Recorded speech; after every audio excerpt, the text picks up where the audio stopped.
wër mais mënu ko teg bët mais kii damay wax ne bëre fa la ku daanu rus waaye tamit ku mu daan warul nekk gàcce ci yow parce que damay wax ne Franc mbër bu mu mënul daan fanaanul Sénégal. xamoo leen àdduna ñoo leen di seetaan ngeen yor seen téléphone yi di ko manipuler nekk ci télé bi di manipuler téléphone loolu Sénégal rek la am teg leen téléphone yi ñu waxtaan ayca père. damay wax ne mbër bu mu mënul daan Franc soit Ndiago fanaanul Sénégal.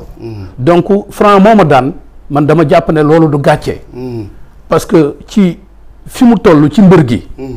ci jeunesse bi ci vraiment expérience bi mu jot a am. ci lutte traditionnelle bi. bi mu ñëwee sur 13 combats wala 14.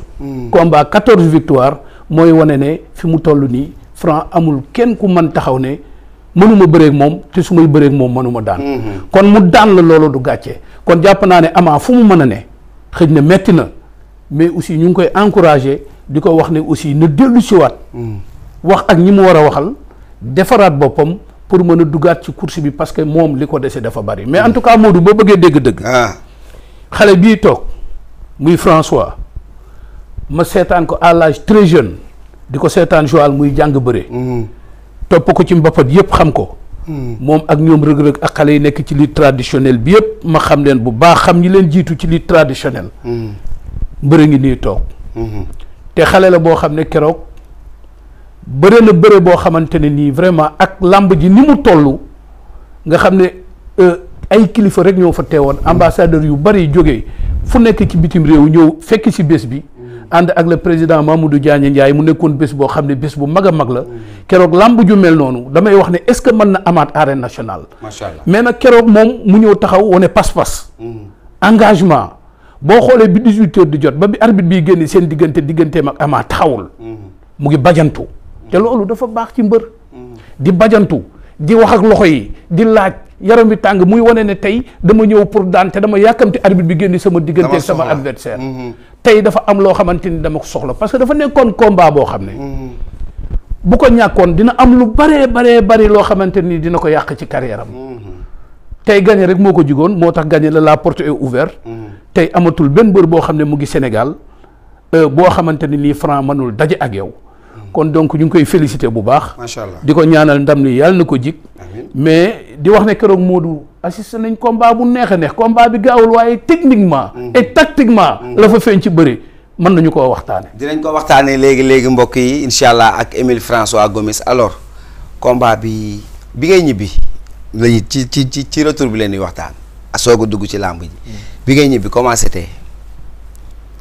waaw xanaa kontaan rek. parce que dañ doon ut.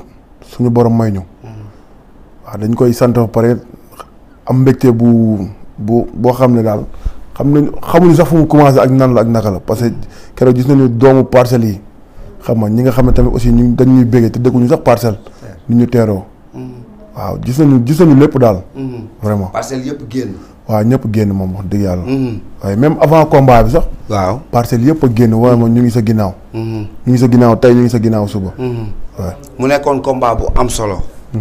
ñu gisoon nag nga jël ko ak sérénité. nga jël ko ak fulla ak fayda am pas-pas. Ama moo demandé pour bëre ak Franc mais Franc depuis combat bi taxaw concentration ci adversaire bi concentration ci bés bi. ñëwal ma ci préparation combat bi tuuti.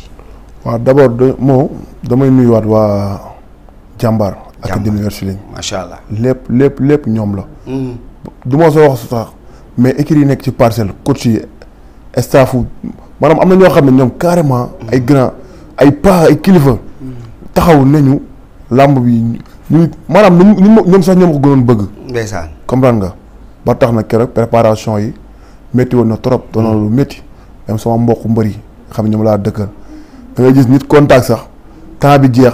moo la noonu acca nañ demal nañ sëggaat xam nga ni tey ñooñu yére lañ doon demee moo tax ñoom lii rek lañ ma bëggaloon c'est ça résultat bi moo tax am na tamit quoi mais ma leen di sant bu baax a baax di leen gërëm ku ci mel ni président Modou Lo moom dama koy bàyyi ak yàlla suñu borom moo xam lépp lu mu bëgg yàlla na ko suñu borom defar grand poids saw moom mention spéciale moom lépp moom la moom suñu kilifa la Goro Sok Garga 2 Dame Sène Laye Pétagor Yaram Gueye ñoom Georges Poit ñoom Mamadi Ndiaye non su ma limee daal damay jum ak ñoom jegaan bu Rock énergie. course su laat course su Pambay Rock énergie waaw ñooñu laay jox nuyoo bi daal parce que ñoom gis naa lu ma gën a marqué bokkuñu équipe mais ñoom ñoo ñëw yor entraînement bi. ñaa ñun ñi la ñuy def ñun ñu topp seen ginnaaw di leen déglu. parce que ñoom war nañ ma tey ñoom ñoo aaye quoi vraiment ma leen di sant bu baax di leen gërëm gis nañ taxawaay bi ak ñoom Talfa Aada Boy Bawal xam nga mbëri yooyu nekk parcelle yëpp. vraiment maa ngi leen di ziar bu baax a baax di leen bëgg moom. su ma la déggee nii ngay wax dafa mel ni parcelle saf na làmb de. macha allah wax dëgg yàlla dañoo nekk dëkk boo xam ne moo comme tey ñun ñëpp xam nañu Modou Lo mooy suñu grand frère te dañuy bootu ci moom. ba keroog ñuy gis leneen te dañuy mus a bootu ci moom comprendre nga. moom tamit mu xam ne ñii samay raq lañ mu teeñu Modou du def dara sax bu ko neexoon xam mooy roi des arènes bu ko neexoon tey lu muy def mu ne non ñi ay booy lañu wala du mu leen ki mais Modou tey lay gën a mën a ñëw wàccee boppam taxaw di déglu sa conseil man nit boobu daf maa yéem quoi. te succès xoolal succès bu mu yor ban mbër moo ko fi yor Sénégal. ku dem ba téye flambeau. olympique. mais tey lay gën a ñëw mun a wàccee boppam di la déglu. comme boog loolu boo ko gisee moom mu koy doxee yow mi nekk xale nekk ci yoon bëgg dara da ngay def noonu rek. waaw macha allah mu nekk lu am solo ci biir làmb ji père wax na ko yaa ngi ci làmb ji mais taxawoo bi nga dugg see loolu lan la. mais taxaw indiwuñu fa. mais am na moment noppalu nag. am na moment noppalu sax Fra. mais man maa ngi doon noppalu de man. gisuma la benn yoon foo taxawee ci làmb ji. mais taxaw indiwuñu fa moom mais man maa ngi doon noppalu sama esprit man maa ngi doon noppalu. ok yaa ngi cëppi mais yaa ngi baax. waaw macha allah wala aussi da nga ñuy wan ni da nga ko tàmm mbapat bi. waaw c'est normal souvent damay dégg gars yi non bu mu ñëwee ba léegi taxawul man sama combat bi sax defuma dara parce que dañ ma wax da ngay bàqu rek dama bëri ji. waaw moo tax boo xoolee sama bàqu bi sax kiiwul noonu quoi. ok comprendre nga. ok mais sama yeneen combat yi. waaw gars yi dañu doon ñu doon intrigue bi naan ma non wax leen ko mu def ñu woo ko si naan na def nang nañ ko téye. ok mu taxaw. père nga ni. waaw mais dafa am lu ma ko bëgg a laaj. waaw parce que xam nga ci combat bi. observateurs yëpp chroniqueurs yi. dañu waxoon ne peut-être Franc bu jàppee Ama xëj na bëre bi dina gaaw a jeex ci bëre. mais bu ñu xeexee. Ama moo am avantage ci biir xeex bi. ñu bari sax dañ doon wax ne Ama bu bëggee gagner combat bi na xeex. parce que bu xeexee ak Franc mën na ko dominer ci xeex bi te loolu avantage la ci moom. mais ñu gis arbitre bi génn seen diggante Ama tooñ la xeex ak yow nga répondre. mais nga am réponse boo xamante ne nii. réponse bu dëgër la. ci fulla ak fayda ak dox ci sa kaw adversaire foofu parce que xam nga en général dañuy wax ne mbëru mbapat yi bëre la ñu gën a mën ke xeex mais ñu gis nga répondre keroog xeex bi. waaw ba pare père. pour compléter waale question père bi. arbitre bi dafa siffler rek. yow yaa dox dem ci kaw Ama. moom mi ngi riposte mi ngi xeex. mais yow nga fekk si ko ci xeex bi ñëwal. waaw yooyu yëpp dañ koo liggéey rek xam nga tey suñu course boole moom dafa ñëw préparé ba combat bi des ay 4 jours mu dem voyage maa ngi koy nuyu bu baax a baax moo ne course boxe bi xam nga ak course jamono tamit yoroon boxe bi xam nga ñoo ñëpp tey boo kiiyee seen loxo xam nga ñu téye la combat bi dem ba dernière semaine yi Papa Sow téye la ak xeex Modou Lo aussi tamit takk gaa di xeex ak yow tam boo ñëwee fii tamit bar bi sifflé da ngay dox rek dem. ok. day facile ci yow. waaw. ok sujet bi nga am ci sa kanam. comme père ni mu ko waxee. sujet la boo xamante ne nii c'est pas facile à aborder. Ama Baldé. dugg ci kawam parce que mbër sut na la. te amul ci xeexul ak moom nii nga xeexee ak moom. comprendre nga pourquoi loolu noonu pourquoi Ama bi mu ñëwee loolu mu yomb ci yow noonu. waaw dañ koo jàng rek dañ koo jàng ñu teeñu si lu bari ba ma koy jàng dama ci jël ay coups pourtant. ok. jël naa ci ay coups yu métti naa ba nga xam ne sax pour ma lekk day métti quoi sama làmb bi yëpp dagg. ci combat bi.